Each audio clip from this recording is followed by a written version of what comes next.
ये सुनिए साहब, मोहतरमा का बयान सुनिए, आपका भी टीचर साहब खून खोल जाएगा। स्टार टीचर, यूट्यूब वाले स्टार टीचर, यूट्यूब वाले स्टार टीचर, जानना ना कौड़ी, कभी ब्लैक बोर्ड लेकर कुछ एक्सप्लेनर बनाते हैं, खाली व्यूज बटोरते हैं, उटपटांग ग्राफ्स लिखते हैं और उसके बाद से अपने आप को इतना महारथी समझने लगते हैं कि कुछ लोग उनको फॉलो करने लगते हैं उनके तमाशे की वजह से, और फिर वो जाकर जहां पर जो आता है वो बोलते हैं और उसके दम पर फिर वो पैसे वसूलते हैं, से वसूलते हैं। बिल्कुल तुम्हारी तरह एकदम बात है। ये जो एक्सप्लेनर बनाने वाले यूट्यूबर्स हैं और जो शिक्षक हैं उनमें फर्क है, वो फर्क सबको समझना पड़ेगा। ये जो आकर पैसों के लिए अपना धंधा बना रहे हैं एजुकेशन को, वो एक तरफ है, और इसी वजह से स्कूल्स, कॉलेजेस, यूनिवर्सिटीज में पढ़ाई नहीं होती है। बच्चों से कह दिया जाता है कि भैया तुम कोचिंग सेंटर को ज्वाइन कर लो तभी तुम क्रैक कर पाओगे। ये कैसी व्यवस्था में हम जी रहे हैं? ये बहुत बड़ा सवाल है। आज बहुत बड़ा सवाल किया है मैडम ने कि जो यूट्यूब पे पढ़ा रहे हैं और जो शिक्षक हैं उनमें फर्क है। वही शिक्षक जिन्होंने ओएसएम में कितनी गड़बड़ियां की हैं, उन्हीं शिक्षक की बात हो रही है। यूट्यूब का टीचर हम जैसे तमाम लोग जिन्होंने लोगों को पढ़ा करके सरकार के अंदर भेजा। सोचिए, वो मैडम कह रही है कि फर्क होता है। फर्क मैडम रियल मीडिया और आपके जैसी चाटुकारी मीडिया में भी होता है। पता है आपको, यह समझना पड़ेगा। जिस तरीके से आप कह रही ना व्यूज के लिए, आप टीआरपी के लिए किस तरीके से स्टूडियो के अंदर घमासान कराती हैं वो दुनिया ने देखा है कि कोई लॉजिक नहीं, सिर्फ उलूल जुलूल बातें। ये पत्रकारिता है तुम्हारी, इसको नंबर मिलने चाहिए। ये पत्रकारिता है। ये देखिए, झालमुड़ी सिर्फ एक स्ट्रीट फूड नहीं है, ये एक इमोशन है। ये इमोशन है झालमुड़ी, एक जज्बात है। जिसमें सरसों के तेल की तीखी खुशबू,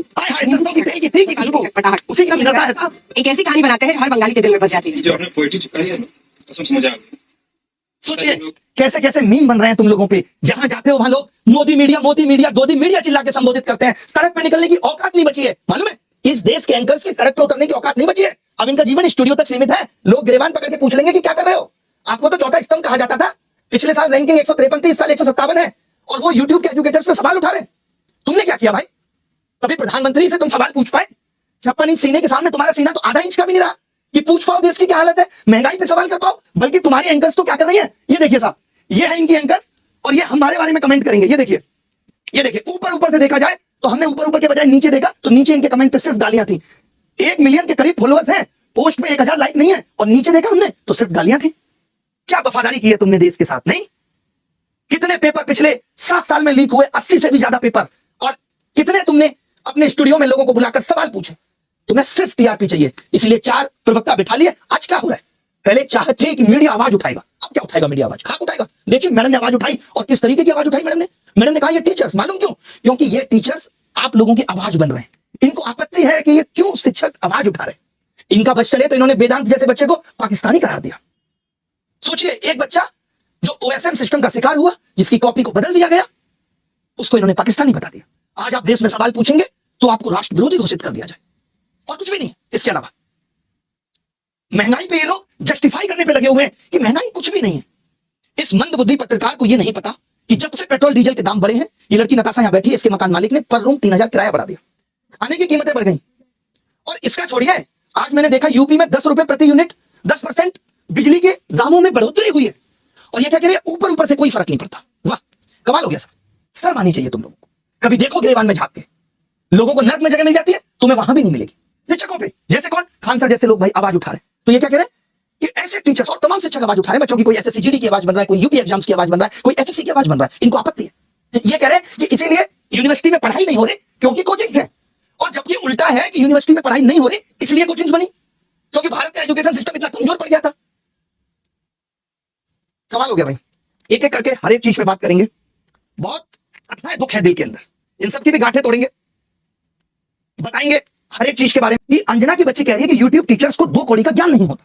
मैं अपनी बात करूं तो 5 बार सरकारी नौकरी निकाल के यूट्यूब पे फ्री पढ़ाने निकले थे, और आज भी अभिनव मैथ्स ऐप खोल के देख लीजिएगा, किसी कोर्स का कोई प्राइस नहीं है, देख लीजिएगा खोल के। हमने शिक्षा को फ्री बनाया, और तमाम ऐसे शिक्षक थे जिन्होंने शिक्षा को अफोर्डेबल बनाया। कोचिंग किस दौर में नहीं थी? किस दौर में कोचिंग नहीं थी? बताओ मुझे। मैं एक सवाल तुमसे पूछना चाहता हूं अंजना, आप कहने लायक आप हो नहीं, कि अगर यूट्यूब टीचर्स को कुछ नहीं आता तो जो लाखों बच्चे JEE NEET, SSC, bank, railway, UPSC, JEE NEET और अन्य परीक्षाएं निकाल रहे हैं, उन्हें पढ़ा कौन रहा है? चाचा तुम्हारे हैं? हम ही लोग ना उनको दिशा दे रहे हैं। हम जैसे लोग जहां एक हफ्ते में 5 से 10 लाख लोगों के सवालों के जवाब देते हैं, तुमने हमें 2 कौड़ी का बता दिया। और जो वर्षों से तुम प्राइम टाइम के नाम पे देश की समस्याओं पे बहस करके नफरत फैला रही हो, उसका क्या? कभी पूछा तुमने बेरोजगारी पे सवाल? कभी उठाई तुमने 2020 में आयु शिक्षक नीति अब तक क्यों अप्लाई नहीं हुई? पूछा जाके शिक्षा मंत्री से? हुई तुम्हारी हिम्मत? प्रधानमंत्री के इंटरव्यू में तुम लोग पूछते हो बटुआ रखते हो कि नहीं? आम कैसे खाया? आप तो फकीर वाली जिंदगी जीते हो, जबकि तुम्हें दिख रहा होता है कि 10 लाख का सूट पेपर लीक पे इतनी बहस हो गई पिछले 1 महीने में, जमीन पे क्या बदला? किया तुमने इसका एनालिसिस? लेकिन तुमको समस्या किससे है? ब्लैक बोर्ड पे पढ़ा रहा टीचर से है। और मैं कहूं जो तुम लोग ये टेलीप्रॉम्प्टर देख के स्क्रिप्ट पढ़ रहे हो, हमको भी इससे समस्या है कि लिख कोई और रहा है, तुमसे पढ़ के ही नाम कमा रही हो। अगर स्कूल कॉलेज यूनिवर्सिटी इतने शानदार चल रहे हैं तो क्यों आ रहा है बच्चा यूट्यूब पे पढ़ने, और क्यों कोचिंग की तरफ आ रहा है? शौक से कोचिंग ज्वाइन कर रहा है बच्चा। उसे पता है कि ये व्यवस्था उसे मजबूर कर रही है। स्कूलों में नहीं पढ़ाया जा रहा, स्कूल बंद हो रहे हैं, स्कूलों में एक शिक्षक है, महिलाओं के लिए टॉयलेट नहीं है स्कूलों में, क्योंकि हमारे देश के नेता प्राइवेट स्कूलों का उद्घाटन करने में बिजी हैं। वो प्राइवेट एजुकेशन को प्रमोट कर रहे हैं क्योंकि वहां से पार्टी को चंदा मिलेगा। उठाया तुमने इन सब पे सवाल? तुमने तो सबको कह दिया, नाम लेके कुछ एक को कह देती जो लोग सच में धंधा कर रहे हैं। तुमने तो सब मेहनती शिक्षा, करोड़ों छात्र, सबका अपमान कर दिया। कोरोना में स्कूल बंद थे, किसने संभाली शिक्षा व्यवस्था? तमाम टीचर आए उस टाइम यूट्यूब पे, जिन्होंने लोगों की जिंदगी बदल के रख दी। तब करोड़ों बच्चों को शिक्षा तुम पहुंचा रही थी। कुछ भी आके बोल देना है, मजाक चल रहा है, माफी मांग लेना। नहीं तो जिस दिन हम इन बच्चों को बोलेंगे ना यूट्यूब का टीचर आके कि इनकी ट्विटर फीड और इंस्टाग्राम फीड में समय राणा का कंटेंट भर दो, तो भागती भागती बहेंगी, रात भर नींद नहीं आती है जब पढ़ने की 5-6 गालियां मिल रही होती हैं। तब बहुत आसान है स्टूडियो में बैठ के टीचर का मजाक उड़ाना।